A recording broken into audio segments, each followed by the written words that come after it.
Good morning class. आज हम पढ़ेंगे इकोनॉमिक्स का चैप्टर नंबर 8। इससे पहले हम 7 चैप्टर कंप्लीट कर चुके हैं, जिसमें हमने उसकी प्रोसेस पढ़ी है। इकोनॉमिक्स क्या है ये पढ़ा है, स्टैटिस्टिक्स क्या है ये हम सब कुछ पढ़ चुके हैं। तो अब हम जो प्रेजेंटेशन है उसके मेथड्स पढ़ रहे हैं, उसके पार्ट्स पढ़ रहे हैं। तो उसी का ही एक पार्ट आज हम पढ़ने वाले हैं कि हम ग्राफ को कैसे कंस्ट्रक्ट करते हैं। तो इन सब चीजों को पढ़ने से पहले हम क्या करते हैं, एक वे बताते हैं जिस तरीके से आप ग्राफ को कंस्ट्रक्ट कर सकते हो। तो देखिए कि एक जो ग्राफ है उसको कैसे कंस्ट्रक्ट किया जाता है। तो ये आपका एक एक्सिस है और ये आपका दूसरा एक्सिस है, ठीक है। तो इस एक्सिस में आप क्या करेंगे कि इस एक्सिस को आप नाम दे देंगे एक्स एक्सिस और इसको वाई एक्सिस का नाम दे देंगे। तो जब आप यहाँ पे एक्स एक्सिस लिख रहे हैं तो आपको दूसरी तरफ एक्स डैश लगाना है, ठीक है। और जब आप यहाँ पे वाई एक्सिस लिख रहे हैं तो आपको दूसरी तरफ वाई डैश लगाना है।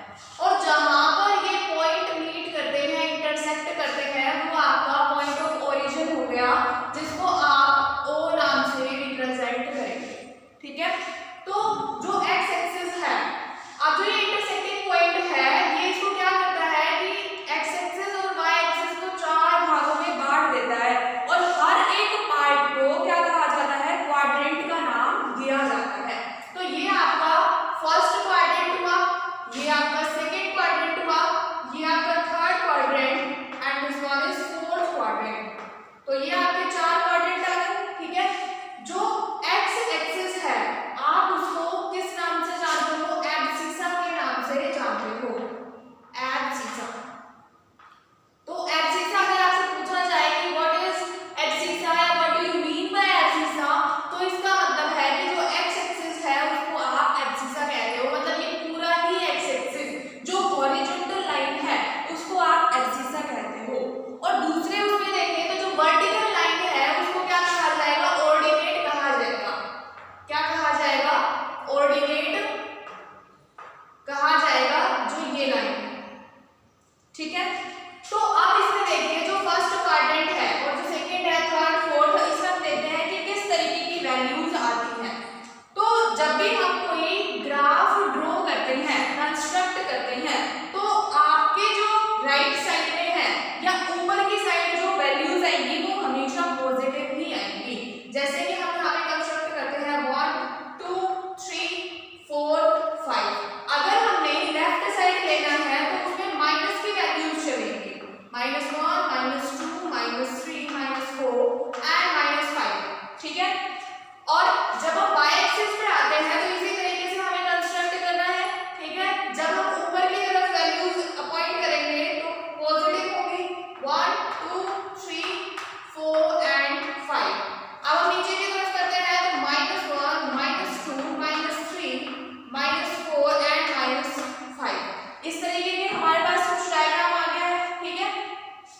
तो देखिए अब जो ये पार्ट है, ये जो पार्ट है और ये पार्ट है हमें पूरी तरीके से पॉजिटिव दिख रहा है। जो फर्स्ट क्वाड्रेंट है उसमें x की वैल्यू देखो क्या है, फर्स्ट क्वाड्रेंट में x की वैल्यू पॉजिटिव है, तो जो x है वो भी पॉजिटिव रहेगा और जो y है वो भी क्या है, पॉजिटिव है। तो उसमें y की वैल्यू भी क्या रहेगी, पॉजिटिव रहेगी, ठीक है। अब आते हैं सेकंड क्वाड्रेंट में। तो सेकंड क्वाड्रेंट में क्या आएगा कि जो x की वैल्यू है, देखिए सबसे पहले आपको x की वैल्यू ही लिखनी पड़ेगी। जो x की वैल्यू है यहाँ पे नेगेटिव है, ये देखो इससे और इससे मिलकर बना है ये, तो इसमें x की वैल्यू क्या है, नेगेटिव है, तो -x लिखा जाएगा। और y की वैल्यू क्या है, पॉजिटिव है, तो y लिखा जाएगा। समझ आया यहाँ तक। उसके बाद हम थर्ड क्वाड्रेंट में आते हैं, इसमें x की वैल्यू क्या है, नेगेटिव है, -x लिखा जाएगा और y की वैल्यू भी क्या है, नेगेटिव है, तो -y हम यहाँ पे लिखेंगे। ऐसे ही फोर्थ क्वाड्रेंट में x की वैल्यू क्या है, पॉजिटिव है और y की वैल्यू क्या है, नेगेटिव। तो इस तरीके से हमें जो ग्राफ है उसको कंस्ट्रक्ट कर सकते हैं। तो ध्यान रखिएगा कि जो ये ग्राफ है इसकी जो ये एक्सिस है ये आप थोड़ी मोटी लाइन में बनाइए ताकि अच्छे से रिप्रेजेंट किया जा सके, ठीक है।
ले जाएं।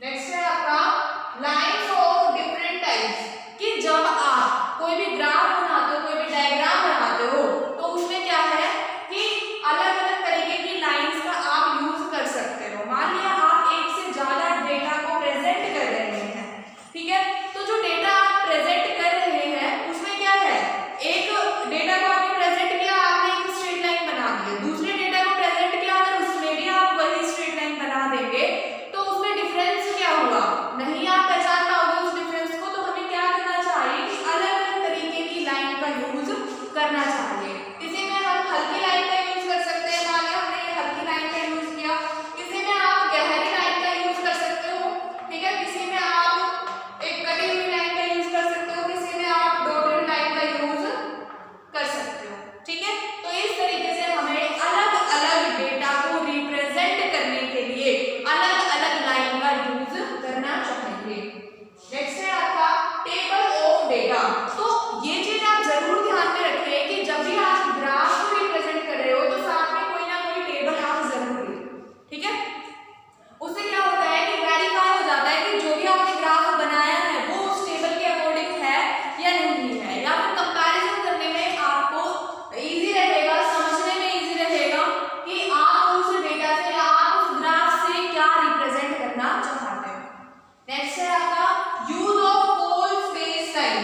तो इसको रिप्रेजेंट करने के लिए, तो इसको समझने के लिए हम एक ग्राफ बनाते हैं, उसमें बताते हैं कि कैसे आप इसको रिप्रेजेंट कर सकते हो। तो गाइस आई होप ये ग्राफ आपको समझ आ गया होगा, मैं यहाँ पे इसको रब कर रही हूँ नेक्स्ट समझाने के लिए। तो देखिए आपके पास एक ग्राफ है, इस तरीके का आपने कोई ग्राफ लिया है। अब इसको मैं ग्राफ ही कहूंगी, आप कहोगे कि इसने इधर का पार्ट और नीचे का पार्ट तो बनाया ही नहीं है। तो इसलिए नहीं बनाया गया क्योंकि इस एरिया की हमें जरूरत है ही नहीं, हमें नेगेटिव पॉइंट चाहिए ही नहीं। तो इसलिए हम जो पॉजिटिव पॉइंट्स हैं, हमारी पॉजिटिव वैल्यूज जो हैं, उनको ही ग्राफ में रिप्रेजेंट कर रहे हैं। तो अब आप देखिए, अब हमें देखना है कि अगर हमारे पास जो डेटा है वो एक बड़ी वैल्यू से स्टार्ट हो रहा है, 0 से स्टार्ट नहीं हो रहे हैं, या उनमें बहुत ही ज्यादा गैप है, तो आप y एक्सिस पर या x एक्सिस पर क्या करते हो, बेस लाइन यूज करते हो।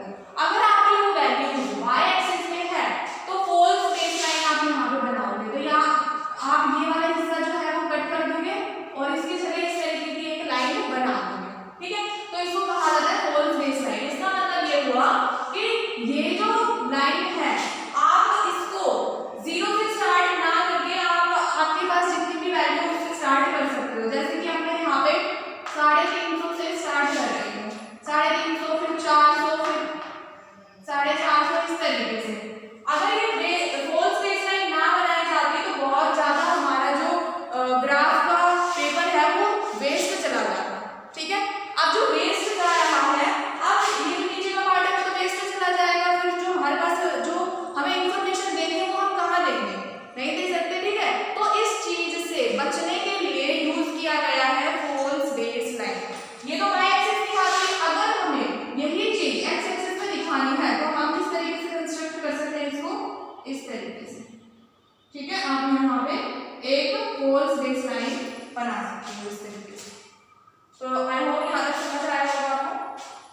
टू ड्रॉ अ लाइन और कर्व, जब भी आपको किसी भी ग्राफ में पॉइंट्स मिल जाते हैं, वैल्यूज मिल जाते हैं, तो उनको मिला करके या तो एक लाइन के थ्रू मिलाइए या फिर एक कर्व के थ्रू आप उनको मिला सकते हैं, ठीक है। नेक्स्ट है आपका वन वेरिएबल ग्राफ। तो वन वेरिएबल ग्राफ क्या होते हैं, अभी हम कंस्ट्रक्ट करके बताते हैं। कि मान के चलते हैं कि एक आपका यहाँ पे टेबल दी हुई है, ठीक है, ये यहाँ पे आपको टेबल दी हुई है,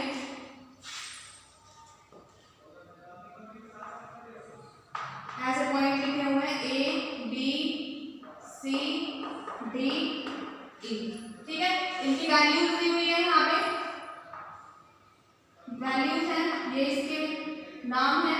तो वैल्यूज यहाँ पे दी हुई है 7.5, 5, 10, 2.5,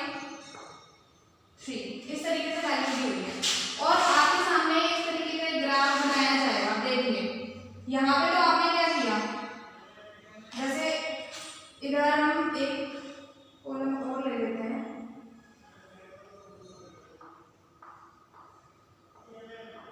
ये आपका जैसे जनवरी का डेटा है, ये फेब का है, ये मार्च का है, ये अप्रैल और ये मई। 5 महीने का डेटा आपको दिया है, ठीक है। और ये आपको वैल्यू दे रखी है, प्रोडक्शन की वैल्यू है कि आपके पास कितना प्रोडक्शन हो रहा है, ठीक है। ए यूनिट से, बी यूनिट से, सी से, डी से, ई से, इस तरीके से, ठीक है। तो यहाँ पे आप इस तरीके से ये पॉइंट ऑफ ओरिजिन है, यहाँ पे 1 2 3 4 5 यहाँ पे आपको इक्वल रखना है। तो यहाँ पे आपका जनवरी, फरवरी, मार्च, अप्रैल, मई इस तरीके से लिखा जाएगा। और यहाँ पे आपकी कुछ वैल्यूज है, जैसे 0 से स्टार्ट हुआ, फिर यहाँ पे आपने लिखा 5, फिर यहाँ पे लिखा 10, यहाँ पे 15, यहाँ पे आपका 20 आ गया, यहाँ पे 15 कर, ठीक है। तो आप देखिए जो ए यूनिट है उसका 7.5 है, तो 7.5 बनाना पड़ेगा यहाँ पे। जो ए यूनिट है जनवरी का जो डेटा है वो, तो आप इसके सिधाई में देखिए और ये 7.5, ठीक है। एक पॉइंट आपको यहाँ मिल गया है। आपको ये वाली लाइन ड्रॉ नहीं करनी है, सिर्फ आपको पॉइंट ड्रॉ करना है। फिर बी है 15 में है, तो बी आप देखिए, बी मतलब फरवरी, आप इसकी सिधाई दे सकते हो 15 में यहाँ पे, ठीक है। सी में आपका 10 था, तो सी मतलब मार्च, आप यहाँ पे कंस्ट्रक्ट कर सकते हैं इस पॉइंट को। फिर डी 2.5 था, तो डी में ये है और 2.5 आपका यहाँ आएगा,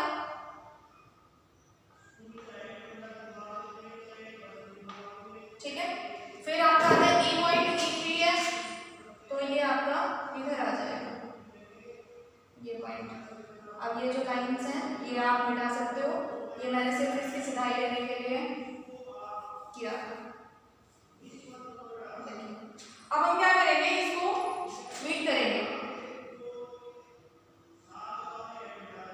इस तरीके से।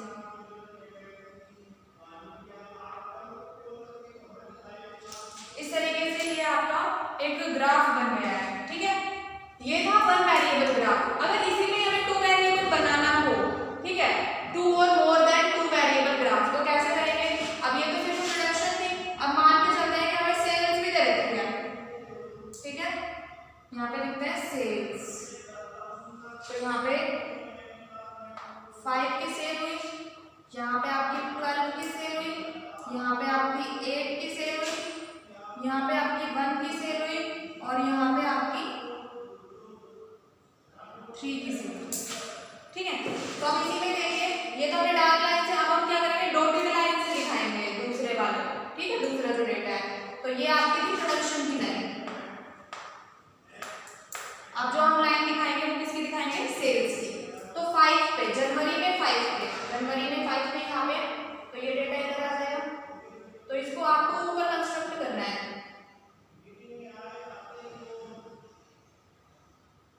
इससे ऊपर, ठीक है। फिर है 12 आपका, तो 12 आपका यहाँ आएगा और इसकी सिधाई में आप 12 लेंगे तो इधर आएगा आपका।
नहीं हो सकता।